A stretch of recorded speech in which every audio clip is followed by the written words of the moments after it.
Hey there, YouTube. This is SGM4306 back with another episode of, I guess, project builds, whatever I'm calling it.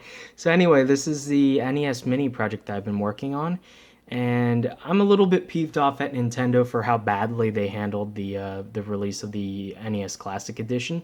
So I took it upon myself to build one of these, and I got the model off Thingiverse from a user named Daft Mike. You might have seen some of his videos or posts. He basically 3D modeled the case to fit a Raspberry Pi, and that's exactly what I did. But rather than using a Model 3 or something more expensive, all I had on hand was an A plus, which is a very low power version of the Raspberry Pi. So this will run.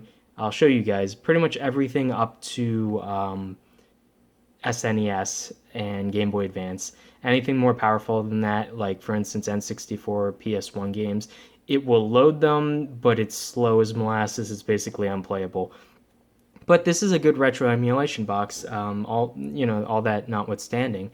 So I'll show you guys a quick demo of it playing. So far I have the little door and the card area here, but it's crammed full of a USB hub right underneath, so it doesn't actually push in or anything. It's just mostly decorational.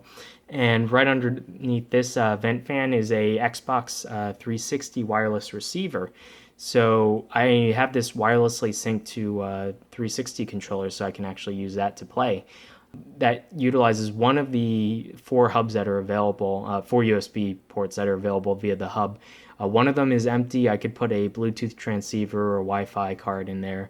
And then I have two on the front just open for if you want to use wired controllers. So I have two buttons on the front.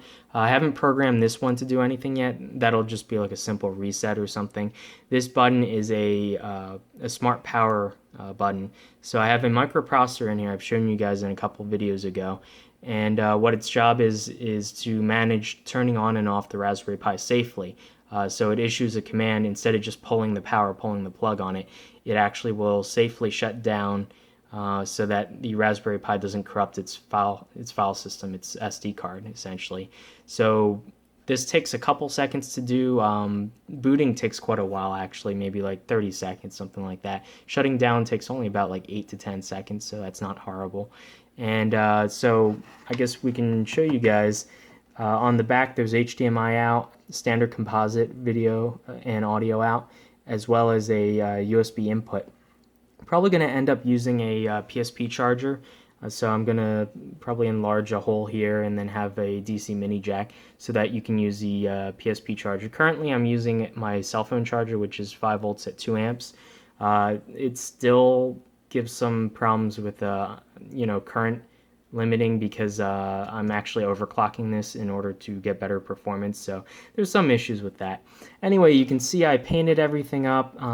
You have access to the micro SD card here. I have a 32 gig card in there loaded up with games already, and yeah, I just pretty much spray painted it, and it's not a perfect job. You can definitely see there's some marks and whatnot. I kind of got impatient sanding, so I just sort of said, I can either make this perfect and never be able to use it because it's always, drying, the paint drying or whatever, or I could just call it quits now and actually get some use out of this because I'd like to use this now.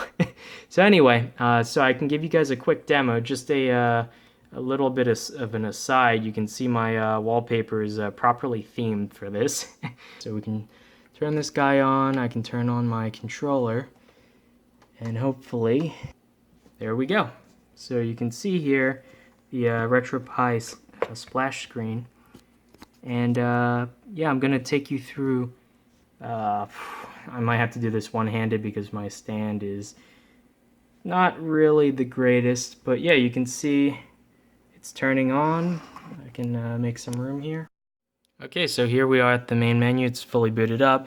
You can see the green glow from the indicator for the Xbox 360 wireless receiver. And so yeah, you can see everything works. And we can go in here. I can start up pretty much my favorite Game Boy Advance game, Castlevania Aria of Sorrow. And yeah, we just hit A and away we go. I'm gonna try playing this one-handed. So this might be kind of bad. You can see here.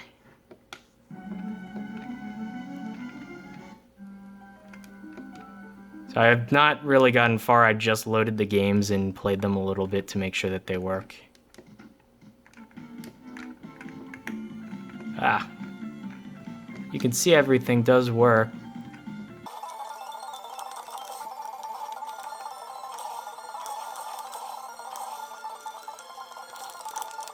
Really hard playing with one hand. Anyway, you can see everything works. To exit out, you just press basically start and select whatever you map to that. Okay, now for Game Boy games. You can start this up. Kirby's Dream Land, because that's an awesome game.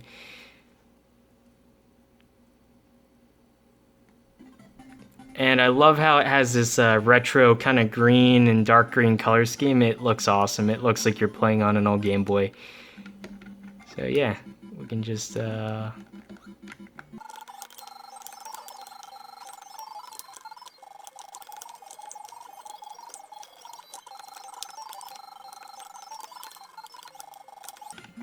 could play this all day. Anyway, you guys get the point of that. Let's exit out. Next up, Super Nintendo. We can start that. Super Castlevania, because...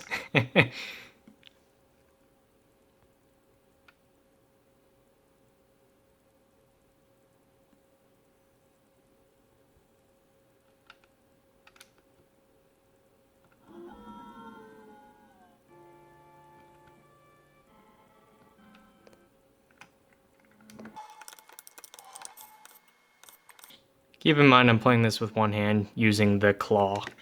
So if I stink, that is why.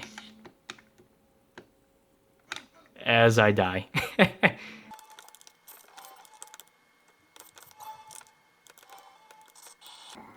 Oh no!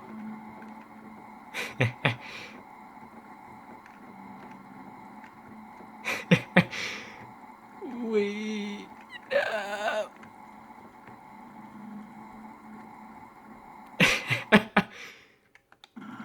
And pretty much like the best intro song ever.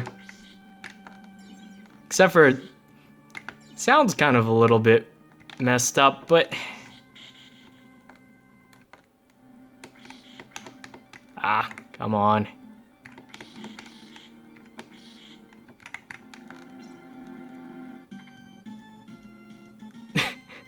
Yeah, so this could use probably a little bit more overclocking. I think I only did medium. But yeah, you can see everything works. It is playable. I mean, not perfect, but what can you expect from a board that costs $20? Oh, must be on the other side. Yeah, pretty good.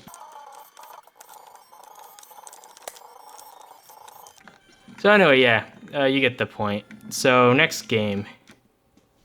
Okay, so the next system we have is the NES. Now this one runs considerably worse than the other emulators. I'm not sure exactly why.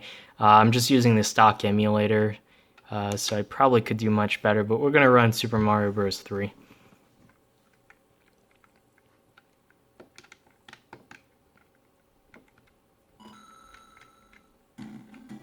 Yeah, you can hear that. That's pretty bad.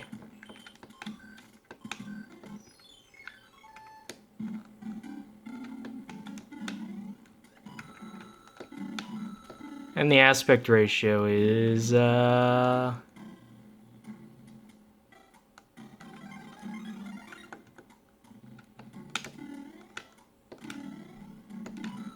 wonder if I could complete this level with one hand.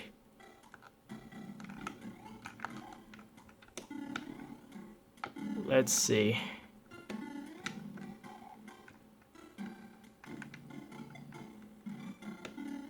What? That totally hit that. Okay, I call BS. Anyway, you get the point. Basically works.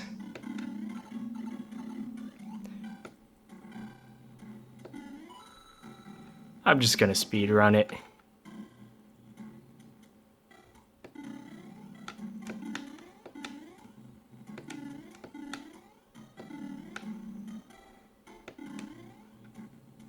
No.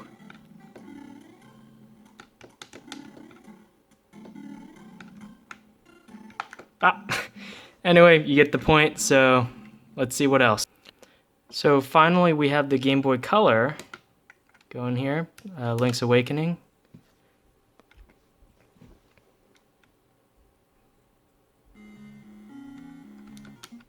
Yeah, this runs pretty much full speed as far as I can see. Yeah. Come on.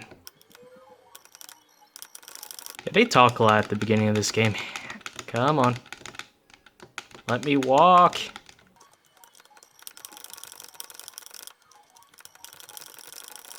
Button mash. I got my shield. Okay. Yay! Yep. So everything works. This emulator is pretty good, I gotta say. Anyway, we'll just head back to the main menu. Okay, so here we are back at the main menu. And yeah, other than that, we have configuration settings here. You can change everything. Ports as well. We got Cave Story, Doom, Nuke Dukem, Quake, Super Mario War. So yeah, pretty cool all in all. I really gotta, this is only a medium overclock. I gotta put a fan in here and I wanna overclock it high. Eventually I will probably pick up a Raspberry Pi 3, but it's like 35 bucks. And I had this on hand already, so I kind of didn't want to spend any extra money. But one day when I do pick it up, I can do something similar and it'll emulate it much better. I'll look into finding a better emulator for the NES because it's kind of ridiculous that the Game Boy Advance is much more powerful than the NES, but the emulator runs silky smooth on the Game Boy Advance, not so much on the NES, so I'll figure that out. So anyway, I hope you guys liked this video series and whatnot, and so all I gotta do to shut down is press this power switch. It starts blinking. It's shutting down, you can see. And we're off. There you go. So thank you guys for watching, and I'll see you in the next video.